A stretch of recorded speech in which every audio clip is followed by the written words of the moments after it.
मेरा नाम वीरेंद्र है। मैं एक मिडिल क्लास फैमिली का रहने वाला हूँ। मेरे पास भगवान का दिया सब कुछ था। घर में किसी चीज़ की कोई कमी नहीं थी। कभी कभी इंसान अपनी ज़िंदगी को अपने हाथों से ही ख़राब कर लेता है और ज़्यादातर ऐसा वो लोग करते हैं जो बहुत ज़्यादा घमंडी होते हैं। एक समय में मैं भी बहुत घमंडी हुआ करता था। मुझे अपनी परवरिश पर बहुत घमंड था। मैं अपने बेटे को बहुत अच्छा समझता था। मेरे पास एक बेटा और एक बेटी थी। मेरा बेटा मेरी बेटी से 3 साल बड़ा था। मेरे अंदर एक आदत थी कि मैं बेटा और बेटी में बहुत भेदभाव करता था। मेरी पत्नी मुझे समझाया करती थी कि वो बेटी भी तो आपकी ही है, आप आखिर बेटा और बेटी में क्यों फ़र्क करते हो। हमारी बेटी तो बहुत अच्छी है, मैंने उसको अच्छे संस्कार दिए हैं। आपको लगता है कि बेटियां सिर्फ अपने माता पिता की इज्जत को ख़राब करने के लिए ही होती हैं, मगर हमारी बेटी ऐसी नहीं है। हर लड़की एक जैसी नहीं होती। मगर मैं हर बार अपनी पत्नी से यही कहा करता था कि हर लड़की एक जैसी ही होती है। क्या तुम किसी और से प्यार नहीं करती थी? और जब उसने तुमसे शादी नहीं की तो तुम्हारी शादी मेरे साथ कर दी गई। मुझे देखो, मैं तो एक मर्द हूँ। मैंने तो अपने माता पिता की मर्जी के मुताबिक ही शादी की है।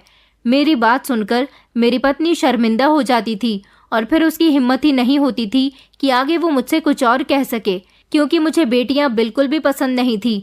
मुझे ऐसा लगता था जैसे बेटियां माता पिता पर बोझ होती हैं। जिस दिन से मेरी बेटी ने जन्म लिया था, मैं उस दिन से ही बेटियों से नफरत करता था, क्योंकि हमारे ख़ानदान में हम 6 भाई थे और हम सभी भाइयों के पास बेटे थे। एक मेरे पास ही बेटी थी। कहने को तो भगवान ने मुझे एक बेटा भी दिया था, इसलिए मैं अपने बेटे से बहुत प्यार करता था। मेरे बेटे ने एमकॉम किया था, जबकि मैंने अपनी बेटी को हाई स्कूल करने के बाद ही घर में बिठा लिया था। मेरी बेटी आगे पढ़ना चाहती थी, जिसके लिए उसने मुझसे बहुत जिद की थी। उसने कहा था कि जितना भैया को पढ़ाया है उतना ही मैं भी पढ़ना चाहती हूँ, मगर मैंने उसे डांट कर शांत कर दिया था कि बेटियों के पढ़ने से कोई फ़ायदा नहीं होता। एक न एक दिन उन्हें विदा होकर अपनी ससुराल चले जाना होता है, जबकि बेटे तो कारोबार को आगे बढ़ाते हैं। मेरी बातें सुनकर मेरी बेटी बहुत रोती थी। शायद मेरी बातों से उसके दिल को ठेस पहुँचती होगी, मगर मुझे तो कोई परवाह नहीं थी। मुझे सिर्फ अपने बेटे की फिक्र लगी रहती थी कि वो कब क्या खाता है, कब कहाँ जाता है, वो ठीक है या नहीं। बस हमेशा मैं अपने बेटे की फिक्र में घुलता रहता था। कभी कभी मेरी बेटी की तबीयत भी खराब हो जाती थी तो मैं पलटकर उसके बारे में कभी कुछ पूछता नहीं था, जबकि मेरी पत्नी बार बार कहती रहती थी कि बेटी की दवाई ला दो या फिर उसे कहीं डॉक्टर के पास ले जाओ, उसकी तबीयत ठीक नहीं है। मैं अपनी पत्नी से कहता कि बेटी का ध्यान रखने की जिम्मेदारी तुम्हारी है, तुम उसका ध्यान रखो और तुम ही उसे डॉक्टर के पास लेकर जाओ। मेरे पास डॉक्टर के यहाँ जाने का समय नहीं है। मेरी बात सुनकर मेरी पत्नी भी कभी कभी मुझसे कहती थी कि बेटा और बेटी में इतना भी फ़र्क नहीं करना चाहिए जितना कि आप करते हो। कहीं ऐसा ना हो कि आपको जब इस बात का एहसास हो कि बेटा और बेटी में आपने बहुत फ़र्क किया है तो फिर बहुत देर हो चुकी हो। मैं अपनी पत्नी से कहता था कि तुम तो खामोश ही रहो। मेरी पत्नी मेरी बात सुनकर खामोश हो जाती थी। शायद वो रोती भी थी, मगर मैंने उन दोनों माँ बेटी के आंसुओं की कभी कोई फिक्र नहीं की थी। आजकल का माहौल बहुत ख़राब चल रहा है, इसलिए मैं अपनी बेटी को ज़्यादातर घर में ही रखता था। मैंने अपनी पत्नी से कहा हुआ था कि अगर बेटी घर से निकली और कोई ऊंच नीच वाली बात हो गई तो मैं तुम्हें डिवोर्स देकर घर से निकाल दूंगा। इसी डर की वजह से मेरी पत्नी बेटी का बहुत ख्याल रखती थी और सारा दिन उसको अपनी नज़रों के सामने रखा करती थी, क्योंकि वो जानती थी कि अगर कुछ गलत हो गया तो अंजाम मेरी पत्नी को भुगतना होगा। कई सालों पहले मेरी हमारे ही गांव में बच्चों के कपड़ों की दुकान थी, मगर वो चलती नहीं थी। मुझे मेरे दोस्तों ने एडवाइस दी कि तुम्हें बच्चों के कपड़ों की जगह कॉस्मेटिक की दुकान कर लेनी चाहिए, जिसमें मेकअप का सामान, ज्वेलरी और कुछ ऐसा सामान भी होता है जो औरतों की ज़रूरत का होता है। आजकल ज़माना बहुत आगे बढ़ गया, लड़कियां मेकअप को ज़्यादा वैल्यू देने लगी हैं। इसीलिए अगर तुम अपनी दुकान में कॉस्मेटिक का सामान रख लोगे तो तुम्हारी ज़्यादा आमदनी होगी। अपने दोस्त की बात पर मैंने गौर किया था। ये बात तो सही थी कि ज़माना बहुत आगे बढ़ गया। आजकल लड़कियां मेकअप बहुत ज़्यादा करने लगी हैं और कॉस्मेटिक की वैल्यू ज़्यादा होने लगी है, मगर मैंने कभी भी अपनी बेटी को मेकअप करने की परमिशन नहीं दी थी। मैं हमेशा अपनी बेटी से यही कहता था कि अगर मैंने तुम्हारे होठों पर लिपस्टिक देख ली तो तुम्हें जला दूंगा। मेरी बेटी बिल्कुल भी मेकअप नहीं करती थी, लेकिन बाकी लड़कियों को तो इन सब चीज़ों का बहुत शौक होता है, इसलिए मैंने अपनी दुकान पर कॉस्मेटिक का सामान रख लिया था। मेरी दुकान चलने लगी थी और मेरा कारोबार अच्छा हो गया था। मेरी दुकान पर ज़्यादातर लड़कियां और औरतें ही आती थीं, इसलिए मैं उनको हैंडल नहीं कर पाता था। उन सारी लेडीज़ को हैंडल करने के लिए मैंने अपनी दुकान में एक लड़की रख ली थी। अगर वो मेरी लेडीज़ कस्टमर से बात करती तो ज़्यादा बेहतर रहता, और वो कस्टमर से आसानी से बात करती थी। ये लड़कियां आसानी से मेरी दुकान पर नौकरी करने के लिए आ गई थी, क्योंकि हमारे गांव में कुछ लड़कियों को नौकरी की ज़रूरत थी। जब उनको पता चला कि मेरी दुकान पर उनको नौकरी मिल सकती है तो वो लोग आ गई थी। मगर मैं इन लड़कियों पर भी बहुत सख्ती किया करता था, क्योंकि जब ये दुकान पर आती थी तो उनके पास मोबाइल होता था। मैं अगर किसी काम के लिए दुकान से बाहर निकल जाता तो ये लड़कियां फ़ोन पर लग जाती थीं, और मुझे ऐसी लड़कियां बिल्कुल भी पसंद नहीं थी जो ज़्यादा मोबाइल इस्तेमाल करती हों। इसलिए मैं जिस लड़की को भी फ़ोन पर ज़्यादा लगे हुए देखता तो उसे डांट दिया करता था। कभी कभी मेरी डांट का किसी लड़की को बुरा लग जाता तो वो नौकरी छोड़कर भाग जाती, तो मैं उसके बदले फ़ौरन ही दूसरी लड़की रख लेता और सख्ती से ये बात उनको समझा दिया करता था कि मेरी दुकान पर किसी भी तरह की कोई ऐसी हरकत नहीं चलेगी जो मुझे बिल्कुल भी पसंद नहीं है। मेरी दुकान पर ढंग के कपड़े पहनकर आना होगा और मोबाइल का इस्तेमाल भी कोई लड़की नहीं करेगी। मैं अब रिसेप्शन पर बैठने लगा था और वो लड़कियां कस्टमर को हैंडल करती थीं। मेरी दुकान काफ़ी बड़ी हो गई थी। मेरी दुकान ऑन द रोड थी, इसलिए बहुत सारे कस्टमर मेरे पास आते थे। कुछ लड़कियां तो ऐसी होती थीं जिनके पास तो दुपट्टा ही नहीं होता था। उनको देखकर मैं अपनी नज़रें झुका लिया करता था और यही सोचता कि शहर के माहौल की तरह अब गांव का माहौल भी ख़राब होने लगा और मुझे अपनी बेटी को घर में पूरी तरह से कैद करके रख देना चाहिए, क्योंकि आजकल का माहौल बहुत ज़्यादा ख़राब हो रहा है। औरतों को कपड़े पहनने की भी सूझबूझ नहीं है। ऐसे कपड़े पहनती हैं जिनसे उनके शरीर का अंग दिखाई देता है और बनावट पता चलती है। मुझे इस बात का घमंड होता था कि मेरी बेटी मुझसे बहुत डर कर रहती है। इतना डरती है कि वो मेरे सामने भी नहीं आती। और इन लड़कियों को तो देखो, कोई लड़की मेरी दुकान पर किसी लड़के के साथ शॉपिंग करने आती थी तो कोई लड़की अपने पिता के साथ आती थी। मैं नहीं चाहता था कि मेरी बेटी ऐसे लोगों के रंग में रंग जाए। बस मैं अपनी बेटी को किसी भी तरह से दुनिया के गलत कामों से बचाकर रखना चाहता था। मुझे अपने बेटे से बहुत प्यार था। मेरा बेटा अपनी पढ़ाई पूरी कर चुका था और अब उसकी नौकरी लग गई थी। वो जिस ऑफिस में जाया करता था, मैं वहाँ उसे बार बार फ़ोन करके उसके बारे में पूछता रहता था। मेरा बेटा यही कहता था कि मैं ठीक हूँ, मैंने खाना खा लिया है, जबकि अपनी बेटी को तो मैं देखना भी पसंद नहीं करता था। एक दिन जब मैं घर आया तो मैंने देखा कि मेरी बेटी पूरे घर में कहीं भी मौजूद नहीं थी और ना ही मुझे अपनी पत्नी कहीं नजर आ रही थी। थोड़ी देर गुजरने के बाद मेरी बेटी और पत्नी घर के अंदर दाखिल हुई तो मैंने देखा कि मेरी पत्नी बेटी को अपने साथ बाहर लेकर गई थी। मैंने अपनी पत्नी को खूब डांट लगाई और उससे कहा कि तुम्हारी हिम्मत कैसे हुई मेरी परमिशन के बिना इसको अपने साथ घर से बाहर लेकर जाने की। मेरी पत्नी कहने लगी कि क्या हो गया है आपको, किस बात का गुस्सा कर रहे हो? बेटी किसी और के साथ तो नहीं गई थी, बल्कि मेरे साथ ही गई थी। मैंने कहा, मैं नहीं चाहता कि बेटी घर से बाहर निकले और इस दुनिया के अजीब व गरीब शौक देखकर खुद भी उसी शौक में ढलना चाहे। तुम नहीं जानती कि माहौल कितना ख़राब है। लड़कियां बाहर निकलती हैं तो लड़के उन्हें नज़र उठाकर देखते हैं और मैं नहीं चाहता कि मेरी बेटी को कोई देखे। क्या तुम्हें पता है कि आजकल की लड़कियां कितने फैशनेबल कपड़े पहनती हैं? किसी दिन अगर इसको भी ये शौक लग गया कि इसे भी फैशनेबल कपड़े पहनने हैं तो फिर हम लोग क्या करेंगे? मैं तुमसे कह देता हूँ कि अगर किसी भी दिन कोई ऊंच नीच वाली बात हो गई तो मैं तुमसे पूछ लूँगा। मेरी पत्नी कहने लगी कि आपको तो हमेशा बस यही डर लगा रहता है कि बेटी कहीं कुछ गलत न कर दे। गलत वो लड़कियां करती हैं जिनकी परवरिश गलत तरीके से की जाती है। मैंने अपनी बेटी की परवरिश बहुत अच्छे तरीके से की है और उसको अच्छे संस्कार दिए हैं। मुझे अपनी परवरिश का पूरा भरोसा है और उससे ज़्यादा भरोसा मुझे अपनी बेटी पर है, जो कभी भी कुछ गलत नहीं कर सकती। वैसे भी ये मेरे साथ घर से बाहर गई थी, अकेली तो नहीं गई थी जो आप इतनी बातें सुना रहे हो। उस दिन तो मेरी बेटी भी रोते रोते कहने लगी कि पापा, जितना बुरा आप मुझे समझते हो मैं उतनी बुरी बिल्कुल भी नहीं हूँ। मैं भी आपकी बेटी हूँ। आप भैया की तरह एक बार मेरे भी सर पर मोहब्बत से हाथ रखो ना। मैंने कहा, अच्छा, अपनी बकवास बंद करो और अंदर जाओ। रात के टाइम पर जब मेरा बेटा घर आता था तो मैं घंटों तक उसके पास बैठकर बातें करता था। अगले दिन जब मैं अपनी दुकान पर गया तो मैंने देखा कि मेरी दुकान पर काम करने वाली स्नेहा नाम की लड़की से एक लड़का दुकान पर मिलने के लिए आया था, क्योंकि आज मैं देर से दुकान पहुंचा था और एक लड़की के पास दुकान की चाबी थी। उसने जल्दी से दुकान खोली थी। जब मैंने दुकान से उस लड़की को निकलते हुए देखा तो मैंने स्नेहा से सवाल किया कि ये लड़का कौन है, तो वो मेरे सवाल पर डर गई और बहुत घबराने लगी। मैं समझ गया था कि वो ज़रूर उसका कोई बॉयफ्रेंड है। मैंने उसे खूब डांट लगाई और जलील करके अपनी दुकान से निकाल दिया था। वो अपनी सफाई में कुछ कहना चाहती थी, मगर मैंने उसे बोलने का मौका नहीं दिया। वो बार बार यही कह रही थी कि अंकल, मेरी एक बार बात तो सुन लो, मैं इस लड़के से प्यार करती हूँ, उसके साथ मेरी शादी होने वाली है। मगर मैंने फिर भी उसे निकाल दिया, क्योंकि मैं लव मैरिज के बहुत खिलाफ था। पर ऐसी लड़कियां जो अपने घर से बाहर निकलकर अपने माता पिता की इज्जत को खराब करती हैं, ऐसी लड़कियां मुझे बिल्कुल भी पसंद नहीं है। इस लड़की के जाते ही मैंने दूसरी लड़की को रख लिया था। हमारे पड़ोस में रहने वाली एक लड़की को मैंने देखा था, जो बहुत ही अजीब ढंग के कपड़े पहन रही थी। उसे देखकर मेरी नजरें झुक गई थी, मगर मैंने उसे बातें सुनाने में कोई कमी नहीं छोड़ी थी। मैंने उस लड़की से कहा था कि तुम लड़कियों को शर्म नहीं आती ऐसे कपड़े पहनते हुए?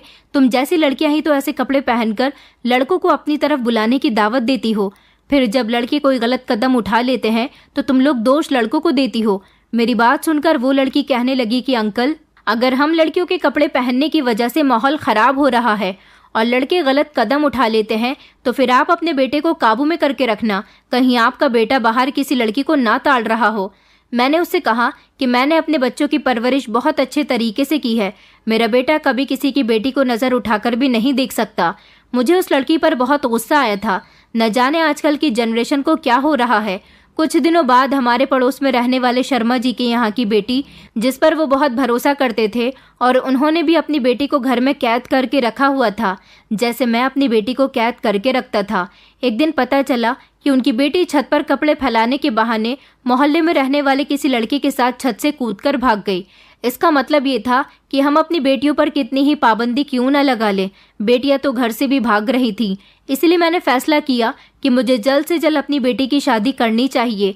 बेटी के भाग जाने से शर्मा जी की हालत बहुत बुरी हो गई थी और पूरे मोहल्ले में उनकी खूब बदनामी हुई थी। मैं नहीं चाहता था कि मेरी हालत भी शर्मा जी के जैसी हो जाए। इसीलिए मैंने अपनी पत्नी से कहा था कि मैं अपनी बेटी की शादी करना चाहता हूँ।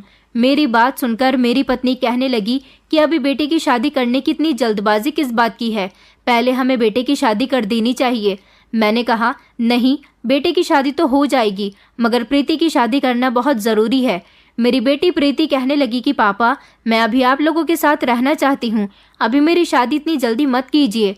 मगर मुझे शर्मा जी के साथ होने वाला हादसा बार बार याद आ रहा था, इसलिए मैंने अपनी बेटी की शादी 1 महीने के अंदर अंदर करने का फैसला कर लिया था। मेरी पत्नी बार बार मुझसे पूछ रही थी कि आखिर इतनी जल्दी शादी करने का क्या मकसद है, मगर मैंने कहा था कि इस घर में मेरा फैसला चलता है, मैंने किसी को कोई बात नहीं सुनाई है। मैंने जब इस बारे में अपने बेटे को बताया तो उसने भी यही कहा कि पापा, अब जल्द से जल्द अगर प्रीति की शादी हो जाए तो यही बेहतर रहेगा। बेटे की बात तो मैं वैसे भी नहीं टाल सकता था, इसलिए मैंने अपनी बेटी के लिए खुद ही रिश्ता तलाश कर लिया। मेरे एक दोस्त ने मुझे उसके मोहल्ले में रहने वाले एक लड़के के बारे में बताया था। मैं जब लड़के से मिला तो लड़का मुझे बहुत खानदानी लगा था, इसलिए मैंने अपनी बेटी का रिश्ता वहां पर तय कर दिया। परिवार में लड़के की माँ और लड़के के अलावा कोई भी नहीं था। उसके पिता स्वर्गवासी थे और उनकी बहुत सारी जायदाद थी। मैंने जब इस बारे में अपनी पत्नी को बताया तो मेरी पत्नी कहने लगी कि हमें लड़के के बारे में पूरी जांच पड़ताल कर लेनी चाहिए, मगर मैं पूरी जांच पड़ताल कर चुका था। मैंने अपनी पत्नी से कहा कि तुम इस घर की औरत हो, इसलिए फैसला मर्दों पर छोड़ दो। मैं और मेरा बेटा जाकर शादी की डेट फिक्स कर आए थे। इस तरह मेरी बेटी की शादी 1 महीने के अंदर अंदर हो गई थी। मैंने देखा था कि मेरी बेटी शादी के समय बहुत रो रही थी और बार बार कह रही थी कि पापा, मेरी शादी इतनी जल्दबाजी में आखिर क्यों कर रहे हो, मुझसे ऐसी कौन सी गलती हो गई। मगर मैंने अपनी बेटी की कोई बात नहीं सुनी और जल्दबाजी में उसकी शादी कर दी। बेटी जब विदा होकर अपनी ससुराल चली गई तो मेरे दिल से और दिमाग से बोझ उतर गया था कि बेटी अब अपने घर की हो गई है। इसलिए अब मुझे किसी चीज़ का डर नहीं था, क्योंकि जब तक मेरी बेटी घर में थी तब तक मुझे वो बोझ लग रही थी और हमेशा मैं उसकी देखरेख में लगा रहता था कि कहीं किसी दिन वो मेरी इज्जत के साथ न खेल जाए। आखिरकार गांव में मेरी बहुत इज्जत थी और सब लोग यही कहते थे कि उन्होंने कभी मेरी बेटी को देखा भी नहीं है। मैं नहीं चाहता था कि मेरी बेटी कभी किसी गलत संगत का शिकार होकर बिगड़ जाए और फिर इस तरह मेरी बेइज्जती हो जाए। मुझे हमेशा अपनी इज्जत बेइज्जती की बहुत फिक्र रहती थी। अब चाहता था कि अपनी बेटी की शादी करूं, इसलिए मैंने अपनी पत्नी से कह दिया था कि जल्द से जल्द बेटे के लिए लड़की तलाश करना शुरू करो और लड़की बहुत ज़्यादा सुंदर होनी चाहिए। मेरा बेटा ये बात अच्छी तरह से जानता था कि मैं लड़कियों के मामले में कितना स्ट्रिक्ट हूँ और लव मैरिज के भी मैं बहुत खिलाफ था। लव मैरिज और लव मैरिज करने वाली लड़कियां मुझे बिल्कुल भी पसंद नहीं थी, इसलिए मेरा बेटा कोई कभी गलत कदम नहीं उठा सकता था। मैं जानता था कि मेरा बेटा मेरे फैसले पर सर झुका देगा, वह हम लोगों की मर्जी के मुताबिक ही शादी करेगा। मेरी पत्नी ने जब मेरे बेटे से पूछा था कि हम तुम्हारे लिए लड़की देखना शुरू कर रहे हैं, तो मेरे बेटे ने उसे कोई जवाब नहीं दिया था। मेरी बेटी की शादी को धीरे धीरे 2 महीने हो गए थे, मगर मैंने उसे पलटकर कभी नहीं देखा था, क्योंकि मैं चाहता था कि बस वो अपने परिवार में खुश रहे। ज़्यादा मायके आ जाने वाली लड़कियों के भी घर खराब हो जाते हैं। मेरी पत्नी मेरे बेटे के लिए लड़कियां देख रही थी, लेकिन अभी तक उसे अपनी पसंद की लड़की नहीं मिल रही थी, क्योंकि मैंने अपनी पत्नी से कह दिया था कि मेरे बेटे की शादी किसी अच्छी खानदानी लड़की से करवाना। कई दिन इसी तरह से गुजर गए थे।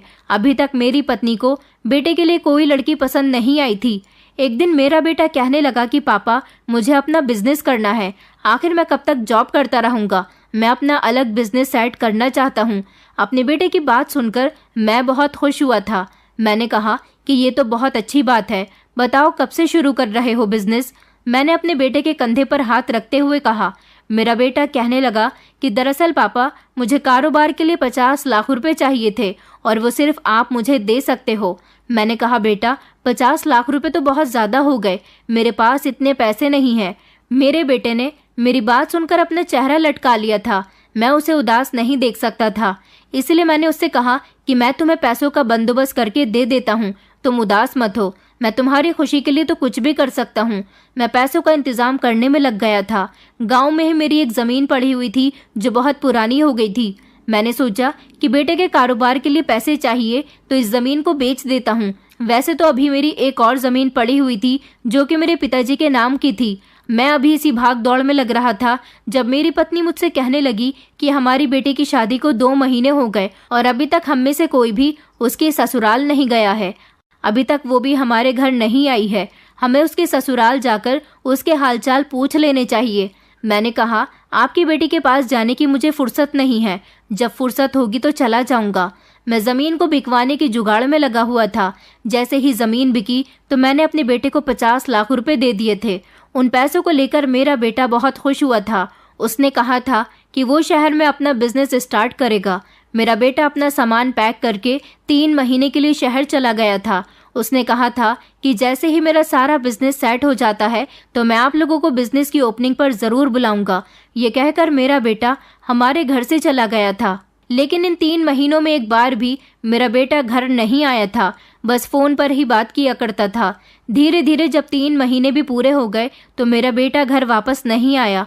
मैं उसको लगातार फ़ोन कर रहा था, मगर मेरे बेटे ने फ़ोन ही रिसीव नहीं किया। मैं अपने बेटे की तरफ से बहुत घबरा गया था, इसलिए मैं शहर जाने की तैयारी करने लगा जब खुद ही मेरे बेटे का फ़ोन आ गया और मेरे बेटे ने मुझे एक ऐसी बात बताई जिसे सुनकर मेरे पैरों तले से ज़मीन निकल गई थी, क्योंकि मुझे अपने बेटे से ऐसी उम्मीद नहीं थी। मेरा बेटा कहने लगा कि पापा, मैंने शहर की ही एक लड़की से शादी कर ली है। मैंने आपसे झूठ बोला था। 50 लाख रुपए मैंने आपसे कारोबार के लिए नहीं बल्कि अपना अलग घर खरीदने के लिए लिए थे और कुछ पैसे मेरे पास रखे हुए थे। उन सबको मिलाकर मैंने यहाँ अपना घर खरीद लिया और अपनी शादी भी कर ली है। मैं अपनी पत्नी के साथ अपनी अलग ज़िंदगी गुजार रहा हूँ और मैं अपनी पत्नी के साथ बहुत खुश हूँ। मैंने आपको अपनी पसंद की लड़की के बारे में इसलिए नहीं बताया क्योंकि मैं जानता था कि आप मेरी पसंद की लड़की से मेरी शादी नहीं करवाओगे, क्योंकि आप लव मैरिज के सख्त खिलाफ हो। इसलिए मैंने ये सब किया। मुझे उस दिन अपने बेटे पर बहुत गुस्सा आया था। मैंने जब ये बात अपनी पत्नी को बताई तो मेरी पत्नी भी फूट फूट कर रोने लगी थी। कहने लगी कि हमारा एक ही तो बेटा था जो हमारे बुढ़ापे का सहारा था, वो तो अभी से ही हम लोगों से अलग रहने लगा। बच्चे तो माता पिता का बुढ़ापे में साथ छोड़ देते हैं, मगर हमारे बेटे ने तो अभी से ही हमारा साथ छोड़ दिया। वो बिलक बिलक कर रो रही थी क्योंकि उसकी ममता जाग रही थी। जिस बेटे से कभी मैंने ऊंची आवाज़ में बात नहीं की थी, आज फ़ोन पर मैंने उसे बहुत सारी बातें सुनाई थी। गुस्से से उसने फ़ोन काट दिया था, जबकि मुझे आज उससे नफरत महसूस होने लगी थी। मेरी पत्नी कहने लगी कि ज़रूरी नहीं कि माँ बाप की इज्जत के साथ हमेशा बेटी ही खेलती है। आज आपने अपनी आंखों से देख लिया होगा कि आज तो आपकी इज्जत के साथ आपका बेटा ही खेल गया। आज आपको पता चल गया होगा कि जिस बेटे के लिए आपने सारी जिंदगी बेटी को प्यार नहीं दिया, उसने आपके साथ क्या किया। मुझे अपनी पत्नी पर बहुत गुस्सा आ रहा था तो मैंने उसे डांट दिया। वो खामोश हो गई थी, लेकिन मेरी पत्नी बिल्कुल ठीक कह रही थी, उसकी बात में दम था। कई दिन इसी तरह से गुजर गए थे। अब मैं बस अपने बेटे के उस धोखे को याद करता था जो उसने मुझे दिया था। मुझे अब कुछ भी नजर नहीं आता था। बस मेरे दिमाग में यही बात घूमती रहती थी कि मेरे बेटे ने मेरे साथ ऐसा क्यों किया। मेरी पत्नी भी अपने बेटे के गम में बीमार रहने लगी थी और फिर अभी तक वो अपनी बेटी से भी नहीं मिली थी। एक रात मेरी पत्नी बहुत रो रही थी। कहने लगी कि एक बार मुझे अपनी बेटी से मिलवाने ले चलो। उसकी शादी को इतना समय हो गया, वो अभी तक यहाँ पर भी नहीं आई। पता नहीं वो किस हाल में है। मेरा दिल तो उसकी तरफ से बहुत घबराता है। बेटी भी हमें छोड़कर चली गई और बेटा भी हमारा नहीं रहा। हम लोग अकेले हो गए। मेरी पत्नी ये कहकर खूब रोती थी। उसकी ऐसी हालत मुझसे देखी नहीं जा रही थी। उस रात तो मैंने उसे समझा बुझाकर सुला दिया था कि तुम सो जाओ, मैं तुम्हें सुबह बेटी की ससुराल ले चलूंगा। हम दोनों वहां जाएंगे और तुम्हें उससे मिलवाकर मैं ले आऊंगा। मेरी बात सुनकर उसे तसल्ली हुई थी और वो सो गई थी। मगर सुबह काफी देर हो गई थी, लेकिन मेरी पत्नी सोकर नहीं उठी। मेरी पत्नी के अंदर आदत थी कि वो सुबह सवेरे उठ जाती थी और मेरे लिए नाश्ता बनाया करती थी, क्योंकि मुझे दुकान पर भी जाना होता था। लेकिन उस दिन तो मेरी पत्नी जिस हालत में सोई थी, उसी हालत में सुबह तक बिस्तर पर पड़ी रही थी। मैं उसके करीब गया और उसे उठाने की कोशिश की तो ये देखकर मेरे होश उड़ गए थे कि मेरी पत्नी इस दुनिया में नहीं रही थी। मुझे अपनी पत्नी की मौत का बहुत अफसोस था। मैं नहीं जानता था कि वो इस तरह से मुझे छोड़कर चली जाएगी। वो अपने बच्चों को याद करती रही थी और सबसे ज्यादा याद वो मेरी बेटी को कर रही थी। मैं उसे जरूर प्रीति से मिलवाने के लिए लेकर जाता, मगर उसने तो सवेरा होने का इंतजार ही नहीं किया और वो इस दुनिया से चली गई। अपनी बेटी के ससुराल फोन करके मैंने ये खबर पहुंचा दी थी कि उसकी माँ मर गई है, वो जल्द से जल्द घर आ जाए। मेरी बेटी जब घर आई तो फूट फूट कर रो रही थी। अपनी माँ की लाश देखकर उसे सब्र नहीं आ रहा था। उस दिन तो मैंने भी अपनी बेटी के सर पर हाथ रखा था और उसे तसल्ली दी थी। वो जिंदगी का पहला दिन था जब अपनी बेटी को रोते हुए देखकर मुझे तकलीफ हो रही थी, मगर अफसोस मुझे इस बात का था कि अपनी माँ की मौत पर मेरा बेटा नहीं आया था, क्योंकि उस दिन फोन करके गुस्से में मैंने अपने बेटे से कह दिया था कि अब तुम अपनी अलग दुनिया बसा चुके हो तो हमारे घराने की तुम्हें कोई जरूरत नहीं है, तुमसे हम सारे संबंध खत्म कर रहे हैं। मैं गुस्से में था, मैंने उसे ये सब बोल दिया था, मगर उसकी माँ मर गई थी तो उसे यहाँ जरूर आना चाहिए था। उस दिन मुझे एहसास हो रहा था कि जितना मैंने अपने बेटे पर भरोसा किया था वो उतना ही धोखेबाज और दोगला इंसान निकला था। मेरी पत्नी की मौत को 3 दिन गुजर गए थे। मेरी बेटी 3 दिन तक हमारे यहाँ ही रही थी। मैंने देखा था कि मेरी बेटी सेहत में बहुत कमजोर हो गई थी। वो घर के सारे कामकाज कर रही थी, समय पर मुझे खाना और दवाइयाँ दे रही थी, क्योंकि मैं डायबिटीज का पेशेंट था और मेरी दवाई चलती रहती थी। लेकिन पत्नी के जाने का गम और बेटे की बेवफाई ने मुझे अंदर से तोड़ कर रख दिया था। 3 दिन हो जाने के बाद मेरी बेटी का पति उसे लेने के लिए आया था, मगर वो अपनी ससुराल नहीं जाना चाह रही थी। न जाने क्या बात थी, वो अपने पति से बहुत डर रही थी और बार बार उसे मेरी फिक्र सता रही थी कि मेरे जाने के बाद मेरे पापा का ख्याल कौन रखेगा। मैंने अपनी बेटी से कहा था कि तुम अपनी ससुराल जाओ, मैं नहीं चाहता कि यहाँ रहने की वजह से तुम्हारे घर में कोई प्रॉब्लम क्रिएट हो। मेरी बेटी कहने लगी कि पापा मुझे आपकी फिक्र लगी हुई है, मेरे पीछे आपको खाना कौन देगा, अब तो मम्मी भी इस दुनिया से चली गई, आपकी सेवा कौन करेगा। मैंने कहा कि तुम मेरी परवाह मत करो, मुझे तो अब रहना ही अकेले है, तुम अपने घर पर ध्यान दो। मेरी बेटी घर से तो चली गई थी, मगर जाते समय बार बार दरवाजे से मुझे पलट पलट कर देख रही थी और कह रही थी कि पापा अपना ख्याल रखना। आज अपनी बेटी को अपने लिए इतना फिक्रमंद देखकर मुझे उस पर बहुत ख्याल आ रहा था कि एक ये मेरी बेटी थी जिसे मेरी इतनी फिक्र थी, और एक वो बेटा था जो अपनी माँ की मौत पर भी घर नहीं आया था।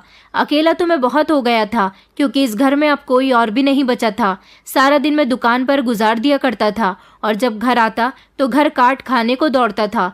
मैं डायबिटीज का मरीज तो पहले से ही था, लेकिन अब समय पर खाना ना मिलने की वजह से मैं दिन ब दिन बीमार पड़ता जा रहा था। ऐसा नहीं था कि मुझे खाना बनाना नहीं आता था, वैसे भी आजकल बाजार में हर चीज मौजूद होती है। बस इस अकेले घर में अब मेरा खाने पीने को मन ही नहीं करता था और मेरी सेहत भी दिन ब दिन कमजोर होती जा रही थी। एक दिन मैं दुकान पर चक्कर खाकर गिर गया था, जब दुकान की ही लड़कियों ने मुझे उठाया और कुछ लोगों से सहारा लेकर उन्होंने मुझे अस्पताल तक पहुंचाया।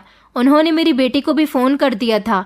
मेरे बारे में पता चलते ही मेरी बेटी अस्पताल आ गई थी और उसने कहा था कि पापा मैं जानती हूँ कि आप अपना ख्याल नहीं रख रहे होंगे। अब मैं आपके साथ रहूंगी और आपका बहुत ख्याल रखूंगी। मैंने अपनी बेटी से कहा कि नहीं बेटी, तुम मेरा ख्याल रखोगी, उधर तुम्हारे ससुराल वालों का ख्याल कौन रखेगा। मेरी बेटी कहने लगी कि आप उनकी परवाह मत करो पापा। मैंने कहा, मैं ऐसे कैसे परवाह ना करूं। अच्छा ये तो बताओ कि तुम्हें ससुराल में कोई परेशानी तो नहीं है। जब से तुम्हारी शादी हुई है हम लोगों ने तुम्हारा हालचाल लेने की भी तो कोशिश नहीं की थी। मैं तुमसे इसके लिए माफ़ी मांगता हूँ। मेरी बेटी कहने लगी कि जी पापा, मैं वहाँ पर बहुत खुश हूँ। अस्पताल से डिस्चार्ज होने के बाद मैं घर आ गया था तो मेरी बेटी भी मेरे साथ साथ घर आ गई थी। कई दिन इसी तरह से गुजर गए थे। मैं घर में बीमार पड़ा हुआ था, पर अब तो घर के हालात भी खराब होने लगे थे क्योंकि दुकान भी काफ़ी समय से नहीं खुल रही थी। लड़की अभी कहने लगी थी कि अंकल, दुकान का सामान खत्म होने लगा है। आखिर वो भी खाली दुकान में बैठकर काम नहीं कर सकती थी, इसलिए दुकान काफ़ी समय से बंद थी और मेरा नुकसान हो रहा था। मैंने फैसला किया कि क्यों ना मैं ये दुकान, ये घर, अपनी ज़मीन अपने दामाद और बेटी के नाम कर देता हूँ। मेरी बेटी इस घर में आकर रहेगी और वो चाहे तो यहाँ पर अपनी सास को भी ला सकती है। ये सब लोग इस घर में रहेंगे और इस तरह मेरी बेटी मेरी आंखों के सामने रहेगी, मेरी सेवा भी करती रहेगी। अब मैं अकेला ही तो हूँ, मुझे अकेले का बोझ तो मेरा दामाद भी उठा लेगा। वैसे भी बदले में मैं इन लोगों को इतना सब दूंगा। मैंने जब ये बात अपनी बेटी से कही तो मेरी बेटी अचानक घबरा गई और कहने लगी कि पापा प्लीज़ आप ऐसा मत करना। मैंने कहा, बेटी मैं कोई पाप नहीं कर रहा हूँ, आखिर तुम ही तो मेरी बेटी हो और तुम्हारे भाई ने तो अपनी मर्जी के मुताबिक शादी कर ली है, वो हमसे कोई संबंध नहीं रखेगा, तो फिर ये सब कुछ तुम्हारा ही हुआ और मरने से पहले मैं ये सब कुछ तुम्हारे नाम कर देना चाहता हूँ। फिर मेरी बेटी ने मुझे एक ऐसी बात बताई जिसे सुनकर मेरे रोंगटे खड़े हो गए थे। मेरी बेटी ने कहा कि पापा दरअसल मेरे ससुराल वाले बहुत लालची लोग हैं, वो लोग तो चाहते ही यही हैं कि आप ये सब कुछ मेरे नाम कर दो। आप नहीं जानते कि अगर आपने ये सब कुछ मेरे पति के सामने कह दिया तो बहुत बड़ी गड़बड़ हो जाएगी, इसलिए मेरे पति के सामने ये बात मत कहना। बेटी की बात सुनकर मैंने उससे कहा कि अच्छा ठीक है, तुम घबराओ नहीं, मैं उससे कुछ नहीं कहूँगा। इस तरह ये बात खत्म हो गई थी। कुछ दिनों बाद मेरी बेटी अपनी ससुराल चली गई। वो जाना तो नहीं चाहती थी, मगर उसका पति उसे ले गया क्योंकि उसे हमारे यहाँ रहते हुए काफ़ी दिन हो गए थे। जैसे तैसे मैं बीमार कंडीशन में ही दुकान खोलने के लिए चला गया था। मेरे पास थोड़े से पैसे रखे हुए थे, मैंने दुकान में थोड़ा सा सामान भी भर लिया था। इस तरह मेरा काम तो चलने लगा था, मगर काफ़ी दिन हो गए थे, मेरी बेटी नहीं आई थी। मैंने कई बार उसे फ़ोन करने की कोशिश भी की थी, मगर उसके पति का फ़ोन ही नहीं लग रहा था। मैंने सोचा था कि 1-2 दिन में मैं ज़रूर अपनी बेटी के ससुराल जाऊंगा उससे मिलने के लिए कि वो इतने दिनों से घर पर क्यों नहीं आई है, मगर जैसे ही अगला दिन निकला तो ये देखकर मेरे होश उड़ गए कि मेरी बेटी घर के दरवाजे से घर के अंदर दाखिल हो रही है। उसकी हालत बहुत बुरी थी, वो फूट फूट कर रो रही थी और उसके शरीर पर चोट के बहुत सारे घाव भी साफ नजर आ रहे थे। मैंने अपनी बेटी से घबराकर पूछा कि तुम्हें क्या हुआ है और ये तुम्हारी हालत कैसी हो रही है। पहले तो वो काफ़ी देर तक रोती रही। मैंने उससे कहा कि तुम मुझे कुछ नहीं बताओगी, मैं तुम्हारी ससुराल जा रहा हूँ और उन लोगों से पूछ कर आता हूँ कि उन्होंने तुम्हारे साथ ऐसा भी क्या किया जो तुम इतना रो रही हो। मेरी बेटी ने अचानक घबराकर कहा कि नहीं पापा, आप वहाँ पर मत जाना, मैं आपको सच सच बताती हूँ कि मेरे साथ क्या हुआ है। मेरी बेटी कहने लगी, उस दिन आप मुझसे अपनी जायदाद मेरे नाम करने की बात कर रहे थे, तभी मेरा पति दरवाजे पर खड़ा हुआ ये सब कुछ सुन रहा था। जिस दिन मैं यहाँ से गई हूँ वो हर रोज़ मुझ पर अत्याचार करता है, मेरे साथ मारपीट करता है और कहता है कि जाकर अपने पिता से सारी प्रॉपर्टी जल्दी से अपने नाम करवाओ। मेरी बेटी कहने लगी कि पापा आपको नहीं पता कि वो बहुत लालची लोग हैं। जिस दिन से मैं उस घर में शादी करके गई हूँ उस दिन से उन लोगों ने मुझे सुकून का एक पल भी जीने नहीं दिया। मेरी सास मेरे साथ बहुत गलत बर्ताव करती है, मेरे साथ जानवरों जैसा सलूक करती है, मुझे घर की नौकरानी बनाकर रखती है और मेरा पति तो बहुत ही लालची इंसान है। हमेशा मुझसे कहता रहता है कि अपने पापा से जाकर थोड़े से पैसे लेकर आओ, मगर मैं हर बार उसे मना कर देती थी।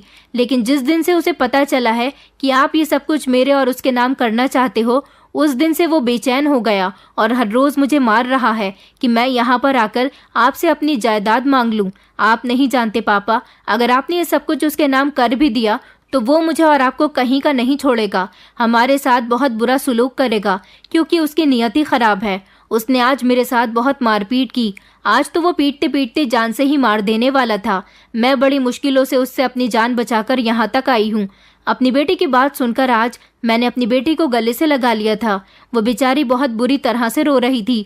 आज मुझे इस बात का एहसास हो रहा था कि सारी जिंदगी मैंने उसके साथ बहुत गलत किया। उसके साथ ही नहीं बल्कि बाकी लड़कियों के साथ भी मैंने बहुत गलत किया।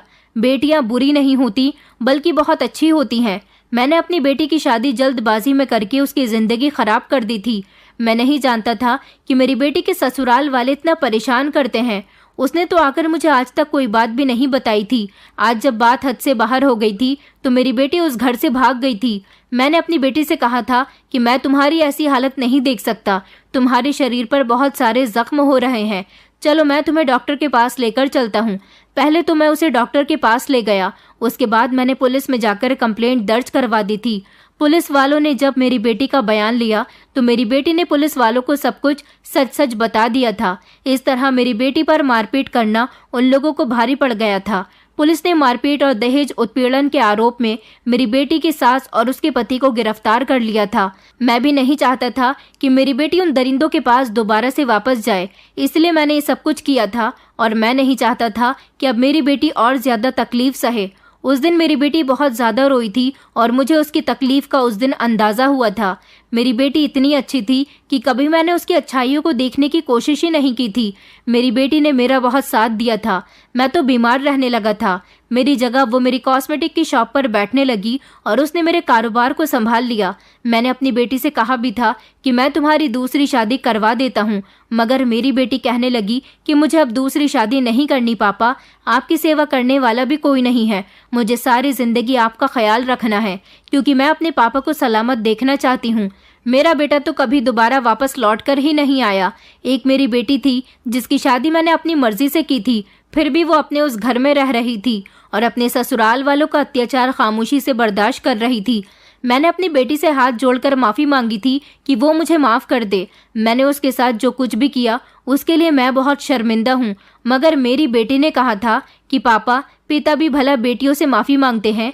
मेरी बेटी अब मेरी दुकान को संभाल रही है जबकि मैं बीमार घर में पड़ा रहता हूँ। अब मुझे कोई एतराज़ नहीं है कि मेरी बेटी क्या करती है, कहाँ जाती है और क्या पहनती है। लेकिन इतना सब कुछ हो जाने के बाद भी मेरी बेटी ने कभी कोई ऐसी गलती नहीं की जिससे उसकी इज्जत पर कोई दाग लग सके। मैं आप लोगों से यही कहना चाहता हूँ कि बेटियाँ कभी बोझ नहीं होती। बेटियों की अहमियत करना सीखें। बेटियां तो वो हीरा होती हैं जो पिता के सर के ताज पर लगा हुआ होता है। मैं आज भी अपनी उस गलती पर बहुत शर्मिंदा होता हूँ जो मैंने सारी जिंदगी अपनी बेटी के साथ की, और मैं यही सोचता हूँ कि अगर मेरी बेटी नहीं होती तो मेरा न जाने क्या होता। जिस बेटी को मैंने सारी जिंदगी कभी प्यार नहीं दिया, उसने मेरी इतनी सेवा की थी कि शायद मैं उसके एहसान सारी जिंदगी में नहीं चुका सकता।